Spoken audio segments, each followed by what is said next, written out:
Assalamualaikum warahmatullahi wabarakatuh. Apa kabar kalian? Mudah-mudahan semuanya tetap sehat ya. Untuk pelajaran pendidikan agama Islam, hari ini kita membahas bab 12 tentang sholat. Silahkan dibuka bukunya masing-masing. Nanti kita baca bersama-sama.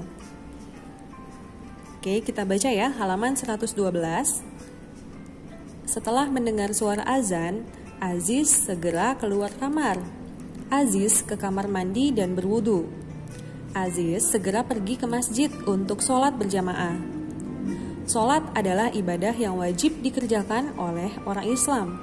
Dari kecil, Aziz sudah diajarkan sholat oleh orang tuanya.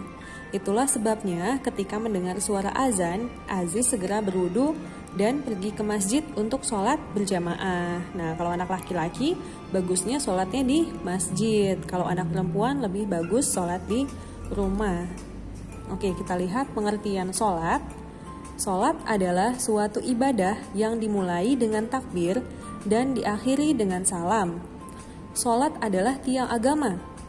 Orang yang mendirikan sholat berarti ia telah menegakkan agama. Dan orang yang tidak sholat berarti ia telah merobohkan agama. Sholat merupakan ibadah pertama yang akan diperhitungkan di hari kiamat.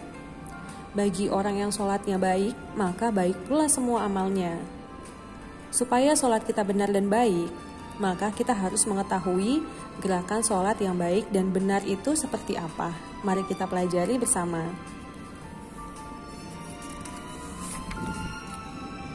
Gerakan dalam sholat. Yang pertama, berdiri. Nah, ini ada contohnya ya. Berdiri dalam sholat hukumnya wajib bagi yang mampu, yaitu berdiri tegak menghadap kiblat. Pandangan mata tertuju pada tempat kepala ketika sujud. Bagi yang sakit dan tidak bisa berdiri sama sekali, diperbolehkan duduk atau berbaring. Lalu takbiratul ihram. Ini gambarnya.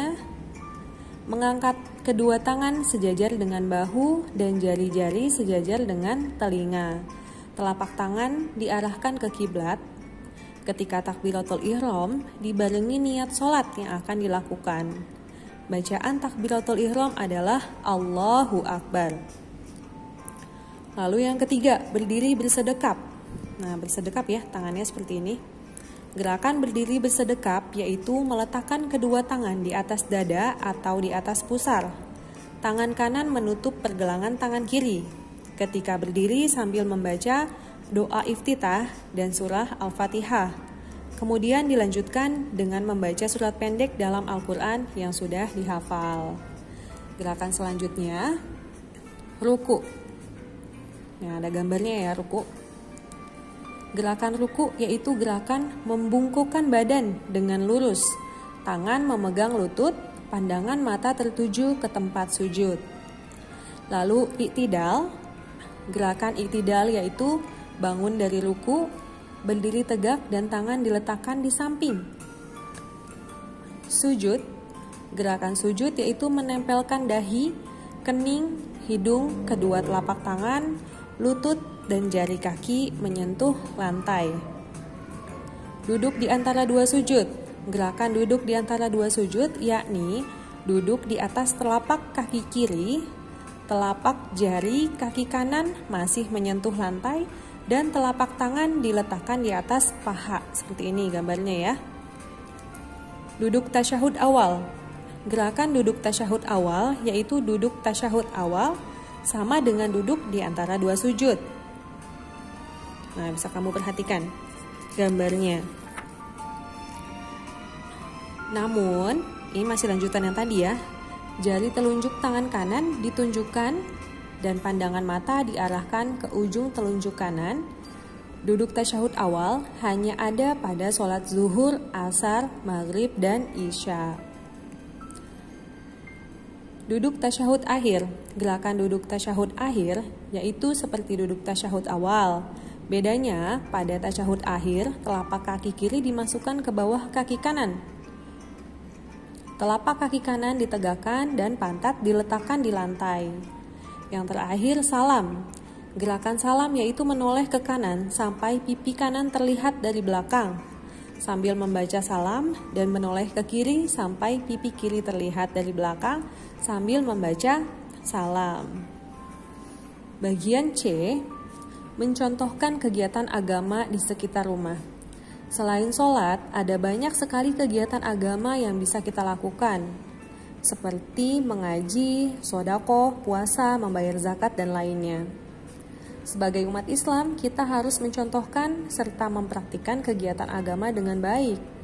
Setiap selesai melaksanakan sholat, bacalah istighfar. Apa bacaan istighfar? Astaghfirullahalazim. Dan doa. Nah, doakan orang tua, biasakan mendoakan orang tua setiap selesai sholat.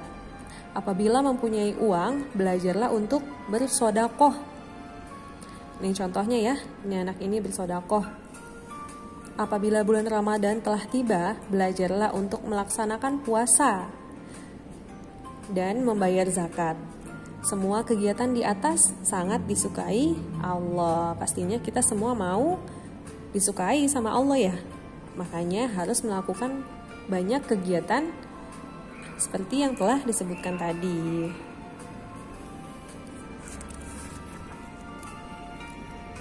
Terakhir, kita tadabur. Sudahkah saya mampu mengetahui apa itu sholat? Sudah ya? Mampu meniru gerakan sholat? Nah, ibu yakin semuanya udah pinter-pinter nih sholatnya nih, gerakan-gerakannya juga ya. Karena selalu dipraktikkan setiap hari. Mampu mempraktikkan sholat. Jika sudah, syukur alhamdulillah. Jika belum, saya akan lebih rajin meniru dan mempraktikkan gerakan sholat setiap hari. Membangun akhlakul karimah. Saya anak muslim berakhlak baik. Saya harus rajin belajar agama Islam. Saya harus tekun belajar gerakan sholat. Saya harus mempraktikkan gerakan sholat dengan benar. Dan saya harus melaksanakan sholat setiap hari. Baik, selanjutnya latihannya. Ini silakan kamu kerjakan latihannya di halaman 119. Seperti biasa langsung dikerjakan di bukunya saja. Bagian A, B. Lalu kreativitasnya juga boleh nih. Disambungkan aja, nggak usah diwarnai, nggak apa-apa. Lalu bagian B, ini mencocokkan. Kamu tarik garis seperti contoh yang sudah disediakan. Nanti dikirim seperti biasa tugasnya ya. Terima kasih atas perhatiannya. Wassalamualaikum warahmatullahi wabarakatuh.